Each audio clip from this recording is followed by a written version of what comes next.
یاد میں تیری سب کو بھلا دوں، کوئی نہ مجھ کو یاد رہے۔ بسم اللہ الرحمن الرحیم، نحمدہ ونصلی ونسلم علی رسولہ الکریم وعلی آلہ واصحابہ اجمعین، اما بعد، فاعوذ باللہ من الشیطان الرجیم، بسم اللہ الرحمن الرحیم۔ قل ما اسألکم علیہ اجرا الا المودۃ فی القربى، سبحان ربک رب العزۃ عما یصفون وسلام علی المرسلین والحمد للہ رب العالمین۔ اللہم صلی علی سیدنا محمد وعلی آل سیدنا محمد وبارک وسلم۔ جس طرح ایک مسلمان نبی کریم صلی اللہ علیہ وسلم کے احسانات کے نیچے دبا ہوا ہے،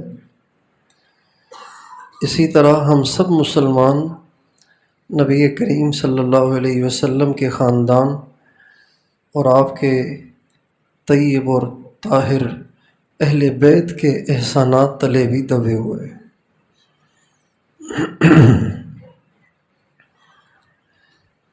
جس طرح اسلام کی شمع ہمارے نبی کے فیض سے روشن ہے، اسی طرح یہ شمع اہل بیت کی قربانیوں اور محنت کی وجہ سے بھی روشن ہے۔ جس طرح یہ دین ہم تک ہمارے نبی کی برکت سے، صحابہ کی برکت سے پہنچا ہے، اسی طرح حضرات اہل بیت کا بہت بڑا کردار ہے اس دین کے ہم تک پہنچنے میں۔ لیکن چونکہ ہمارے معاشرے سے یہ تذکرے ختم ہو گئے ہیں، اس لیے اس طرف دھیان نہیں جاتا کہ اسلام کے پھیلانے میں اور دین کے زندہ کرنے میں، اسلام کی شمع کو روشن کرنے میں ہمارے نبی کے خاندان کا کیا کردار ہے، اس طرف دھیان نہیں جاتا۔ اس لیے ضرورت ہے اس بات کی کہ اہل السنت والجماعت کی مجالس میں، ان کی محفلوں میں، ان کے منبروں پر جیسے حضرات صحابہ رضوان اللہ علیہم اجمعین کے تذکرے ہیں، اور جیسے مشائخ صوفیہ کے تذکرے ہیں، جیسے ائمہ مجتہدین کے تذکرے ہیں، جیسے محدثین عظام کے تذکرے ہیں، اور جیسے گزشتہ مشائخ اور علماء اور محدثین اور مفسرین اور اہل حق کے تذکرے ہیں، ایسے ہی اہل بیت اور ہمارے نبی کے خاندان کے وہ اللہ تعالیٰ کے منتخب بندے کہ جن کے ذریعے سے دنیا میں دین پھیلا اور انسانوں کو روشنی ملی، ان کے تذکرے بھی چلے۔ یہ ہونا چاہیے۔ اسی کے پیش نظر عشاء کے بعد کی مجلس رکھی گئی تھی۔ اہل بیت سے مراد ازواج مطہرات ہیں، اور اہل بیت سے مراد ہمارے نبی کی اولاد ہے جو حضرت علی اور حضرت فاطمہ سے چلی ہے۔ اہل بیت سے مراد جس طرح ازواج مطہرات ہیں، ایسے ہی اہل بیت سے مراد حضرت علی بھی ہیں، حضرت فاطمہ بھی ہیں، حضرت امام حسن اور امام حسین بھی ہیں۔ بلکہ نبی کریم صلی اللہ علیہ وسلم نے ان حضرات کو اہل بیت میں ایک خصوصیت عطا فرمائی۔ جب یہ آیت نازل ہوئی، انما یرید اللہ لیذھب عنکم الرجس اہل البیت ویطہرکم تطہیرا، تو اس سے پہلے مخاطب تو ہمارے نبی کی ازواج مطہرات ہیں، لیکن جب یہ آیت نازل ہوئی، آپ علیہ السلام اماں ام سلمہ کے گھر میں تھے، تو اور ایک روایت میں آتا ہے کہ اماں عائشہ کے پاس تھے۔ ایک روایت کی راویہ حضرت اماں عائشہ ہیں اور دوسری روایت کی راویہ حضرت اماں ام سلمہ ہیں۔ جو ام سلمہ فرماتی ہیں کہ جب یہ آیت نازل ہوئی تو میرے گھر میں نازل ہوئی۔ آپ علیہ السلام کی خدمت میں حضرت حسن آئے، آپ نے سیاہ رنگ کی بکری کے بالوں کی بنی ہوئی چادر اوڑھ رکھی تھی۔ حضرت حسن داخل ہوئے، آپ نے ان کو اپنی چادر میں ڈال دیا۔ حضرت حسین آئے، ان کو بھی چادر میں ڈال دیا۔ حضرت علی آئے، ان کو بھی۔ حضرت فاطمہ آئیں، ان کو بھی۔ ان چاروں کو لے لیا، اور ترتیب یہ تھی کہ آپ کے دائیں ہاتھ حضرت علی تھے، آپ کے بائیں ہاتھ پہ حضرت فاطمہ تھیں، آپ کی دائیں ران پہ حضرت حسن تھے، آپ کی بائیں ران پہ حضرت حسین تھے، اور یہ پانچوں کے پانچوں ایک چادر میں تھے۔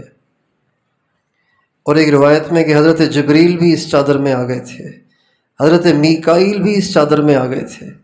پھر آپ نے فرمایا اللہم ہؤلاء اہل بیتی و خاصتی، اے اللہ یہ میرے اہل بیت ہیں اور یہ میرے خاص لوگ ہیں۔ فاذہب عنہم الرجس وطہرہم تطہیرا، اے اللہ ان کی گندگیاں دور کر اور ان کو اچھی طرح پاکیزہ کر۔ تو یہ سب اہل بیت ہیں۔ ازواج مطہرات، تمام ازواج مطہرات کا تذکرہ گزر گیا، حضرت اماں فاطمہ کا بھی گزر گیا، حضرت علی کا بھی گزر گیا، حضرت امام حسن اور حضرت امام حسین کا بھی گزر گیا۔ حضرت علی کو اللہ تعالیٰ نے جن خصوصیات سے نوازا تھا، ان خصوصیات میں ایک ہی خصوصیت یہ بھی تھی کہ اللہ تعالیٰ نے ان کو بچے ایسے دیے کہ ایسے کسی اور کو بچے نہیں ملے۔ خلفائے راشدین سب کے بچے بہت اچھے تھے، لیکن جو خصوصیت حضرت علی کے بچوں کو حاصل ہوئی وہ کسی اور کے بچوں کو حاصل نہیں ہوئی۔ اور یہی بچے ہیں جن کے بارے میں زبان وحی سے بتایا گیا کہ جنت کے جوانوں کے سردار یہ دو بچے ہیں، یعنی حسن اور حسین۔ آپ علیہ السلام ان کو بعض دفعہ سینے سے لگاتے اور ان کو سونگھا کرتے تھے، سونگھا کرتے تھے، چوما تو کرتے تھے، سونگھا بھی کرتے تھے، اور آپ فرماتے تھے ہما ریحانتای من الدنیا، یہ میرے دونوں دنیا کے پھول ہیں اس لیے ان کو سونگتا ہوں۔ کبھی آپ ان کو سینے سے لگاتے اور فرماتے اللہم انی احبہما، یا اللہ مجھے ان سے بہت پیار ہے، فاحبہما، آپ بھی ان سے پیار کریں، فاحبب من احبہما، جو ان سے پیار کرے آپ ان سے بھی پیار کریں۔ اللہ تعالیٰ نے ان دونوں بچوں کو عجیب صفات سے نوازا تھا، تفصیلی تذکرہ ہو چکا ہے۔ دو باتیں جو بعد میں یاد آئیں، اس دن نئی ذہن میں آئیں، وہ یہ کہ اللہ تعالیٰ نے ان نیک بخت بچوں میں ادب بھی بہت رکھا تھا۔ ادب، جو با ادب ہوتا ہے وہ با نصیب ہوتا ہے، جو بے ادب ہوتا ہے نا وہ بے نصیب ہوتا ہے۔ اور ان بچوں میں سے ایک حضرت حسن حضرت علی سے زیادہ اٹیچ تھے، اور حضرت حسین اپنی والدہ سے زیادہ اٹیچ تھے۔ ہوتا ہے کوئی بچہ کسی سے زیادہ اٹیچ ہوتا ہے، کوئی کسی سے زیادہ اٹیچ ہوتا ہے۔ حضرت علی ہر وقت حضرت حسن کو اپنے ساتھ رکھتے تھے، اور دیکھا یہ گیا ہے کہ جب کوئی بچہ باپ کے ساتھ زیادہ اٹھتا بیٹھتا ہو اور ہر وقت باپ کے ساتھ چپکا رہتا ہو تو ادب آداب اٹھ جاتے ہیں اور بچے دوستوں کی طرح سے فری ہونا شروع کر دیتے ہیں۔ لیکن حضرت حسن کی یہ خوش بختی تھی کہ جتنے حضرت علی سے زیادہ اٹیچ تھے اتنے ہی زیادہ حضرت علی کے لیے با ادب تھے۔ حضرت علی سے کسی نے پوچھا کہ آپ کا بیٹا حسن آپ کے ساتھ کیسے رہتا ہے، تو فرمانے لگے ساری زندگی میرے بیٹے نے کبھی میری طرف پیٹھ نہیں کی۔ ہم تو قرآن کو پیٹھ نہیں کرتے، باپ کو تو پیٹھ کرتے ہیں، لیکن حضرت علی فرماتے ہیں حسن نے کبھی میری طرف پیٹھ نہیں کی۔ جب میں گھر میں ہوں تو گھر کی چھت پہ نہیں چڑھتا، صرف والد سے اوپر جانے کی وجہ سے، بے ادبی ہو جانے کے ڈر سے گھر کی چھت پہ نہیں چڑھتے، اور جب میں کھانے پہ بیٹھتا ہوں تو کھانے میں میرے ساتھ نہیں بیٹھتے۔ میں پوچھتا ہوں کہ بیٹا کھانے میں میرے ساتھ کیوں نہیں بیٹھتے؟ تو کہتے ہیں ابو ایسے نہ ہو کہ کوئی چیز آپ کو پسند ہو، میں آپ سے پہلے ہی وہ اٹھا لوں، آپ کا اس سے دل دکھے۔ اور حضرت علی فرمانے لگے میں نے اس کو دیکھا کہ یہ ہمیشہ میرے پیچھے پیچھے رہتا ہے، لیکن رات کو اگر کبھی ہم باہر نکلیں تو یہ میرے آگے آگے چلتا ہے۔ تو ایک دن میں نے پوچھا کہ بیٹا آپ کبھی میرے پیچھے پیچھے چلتے ہیں، کبھی میرے آگے آگے چلتے ہیں؟ تو پیچھے پیچھے چلنا تو سمجھ میں آتا ہے، آگے آگے کیوں چلتے ہیں؟ تو کہا ابو پیچھے پیچھے اس لیے چلتا ہوں کہ بے ادبی نہ ہو، آپ کو پیٹھ نہ ہو۔ آگے آگے رات کو اس لیے چلتا ہوں کہ اگر کوئی دشمن گھات میں بیٹھا ہو تو وار کرے تو مجھ پہ کرے، آپ پہ آنچ نہ آئے۔ ایسے با ادب تھے، دل کے صاف، تعلقات ایسے خوبصورت آپس میں کہ کچھ نہ پوچھیں۔ جب حضرت عمر رضی اللہ تعالی عنہ نے حضرت علی سے یہ درخواست کی کہ میں نے نبی پاک علیہ السلام سے سنا ہے کہ کل نسب و سبب منقطع الا یوم القیامت الا سببی و نسبی، قیامت کے دن تمام تعلقات ختم ہو جائیں گے اور تمام رشتے بھی ختم ہو جائیں گے سوائے میرے تعلق اور میرے رشتے کے۔ تو حضرت عمر رضی اللہ عنہ کہنے لگے علی مجھے اللہ کے نبی سے تعلق تو ہے، چونکہ میں ان کا صحابی ہوں، میں نے ان کی صحبت اٹھائی ہے، لیکن میرا حضور سے کوئی رشتہ نہیں ہے۔ وہ بنو عدی سے تھے، یہ بنو عبد المطلب سے تھے آپ علیہ السلام، تو رشتہ نہیں ہے، داماد بھی نہیں ہے، چونکہ داماد بننے سے آدمی گھر کا فرد بنتا ہے۔ تو مجھے اس کی خواہش ہے کہ مجھے سبب تو حاصل ہے، تعلق تو حاصل ہے، لیکن نسب حاصل نہیں ہے۔ تو آپ کو اللہ نے بیٹی دی ہے نا ام کلثوم، آپ مجھے اپنی بیٹی نکاح میں دے دیں تاکہ میں حضور کے رشتے میں، حضور کے خاندان میں داخل ہو جاؤں۔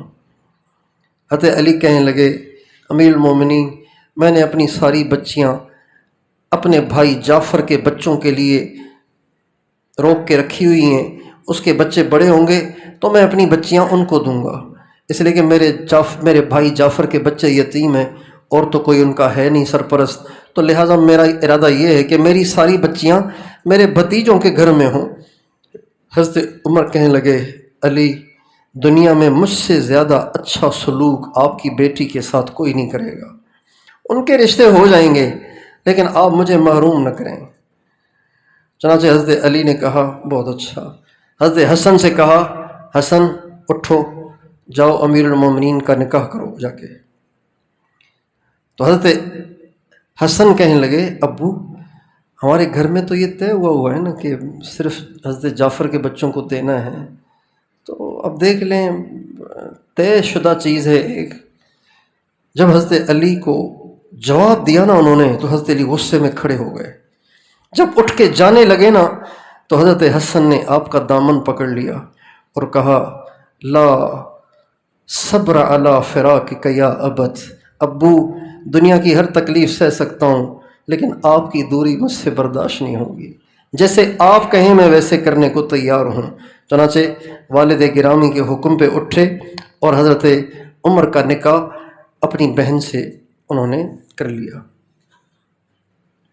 ایک دفعہ حضرت امام حسین اور حضرت محمد بن حنفیہ، یہ محمد بن حنفیہ حضرت علی کی دوسری بیوی سے ہیں۔